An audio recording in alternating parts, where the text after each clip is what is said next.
My name is James Kennedy.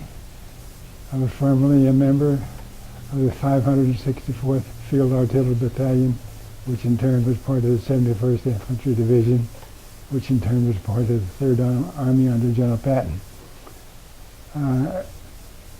Early in May, I don't remember the exact date, the tank destroyer battalion that was attached to our division came across this slave labor camp or concentration camp in the woods there in Austria, down near the German-Austrian border.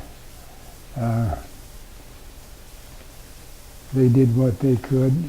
I didn't actually see the camp until that same afternoon.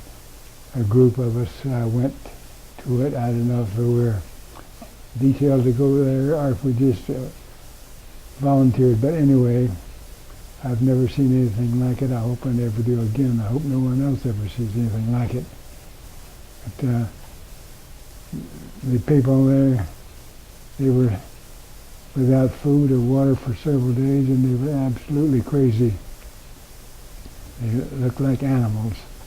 They were clawing at us, you know, they wanted to touch us, they wanted to kiss our hands and all that sort of stuff. They were absolutely crazy from hunger and thirst.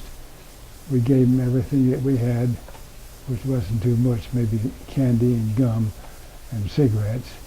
But the thing that impressed me more than anything else was they ate the cigarettes. They didn't smoke them. They ate them, paper and all. 2 bites and they were gone. Those people were in horrible condition, that had been for some time. We went inside one of the barracks where the prisoners were housed, and I don't know what the capacity was or how many were in there, but anyway, in some cases, the bodies were maybe 3 or 4 high, and the ones that were too weak to move, they were laying on top of them. So we didn't spend too much time in there. I didn't want to see that. Their toilet facilities were very primitive, and for that number of people, very limited. And if they didn't make it, they were shot. You see them all through the woods there. Maybe in the process of going to the bathroom, and they fell back. It was a horrible thing to see. And there was maybe 6 or 8 women there. I don't know if they were German, I don't know if they were Jewish, or what they were, but anyway, they were, you know, they hadn't been subjected to that kind of treatment. They're still healthy looking. I don't know what the reason was or how they managed it, but anyway, they were outcast as far as the other people were concerned. They wouldn't even look at them. So there must have been something there. Most of these people were well educated, I think, Hungarian Jews. I talked to one that was still lucid, and he told me he had a brother in Cleveland. But we stayed there possibly an hour, and I forgot to mention on the side of the road going in there, toward the end of the war, the Germans were desperately short on gasoline, and they moved their artillery with horses. Well, an awful lot of those horses were killed by shell fire. And these people that came out of that camp, they were on their hands and knees digging in the carcasses, eating the flesh and the entrails raw. And some of them died right there. They gorged themselves. They had no control over how much they ate. The Army tried to get them to stay there. That help was on the way, and they did get some help, and I suppose about the only ones that stayed there were the ones that were too weak to move. Otherwise, they got out of there.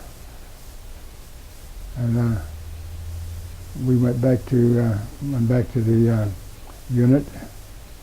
We were told later that there was a warehouse a short distance away, stocked with all kinds of food, apparently for the German guards, because the prisoners weren't given any. And if you can picture a pack of dogs trying to get food, that's what it reminded me of. I felt very sorry for him, but at the same time I felt a little bit revolted by him also, because they were condition they were in, the sanitary and everything. It wasn't a very nice thing to see. It was an experience I will never forget, and I hope no one else ever has to witness that. I just can't conceive of anyone being that inhumane to another person.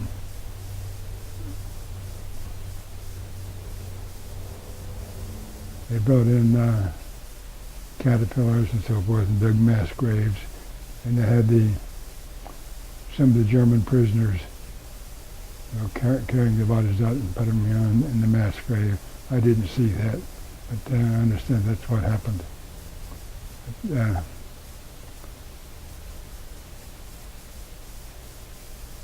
I can still, if I let myself go, I can still smell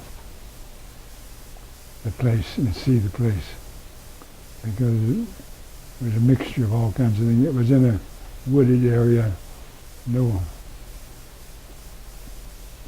sunlight or anything could get in there hardly, so the smell stayed there.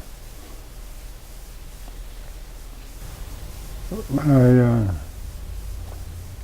saw that, it did change me.